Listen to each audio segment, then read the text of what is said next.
نگاه. امروز میخوایم که با هم دیگه خوشمزه ترین مکن چیز دنیا رو درست کنیم. پس بزن که بریم. اول آب جوش.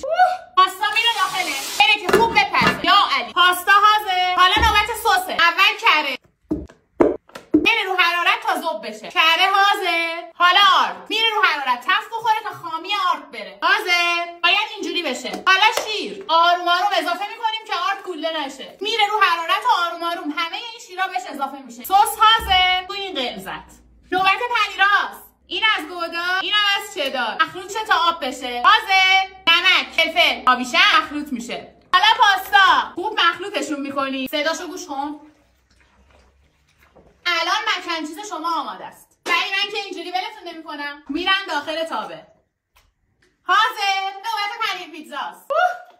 حاضر. برن تو فر تا گریل شن. مکن چیز رو اینجوری درست نکنی واقعا زندگی رو باختی.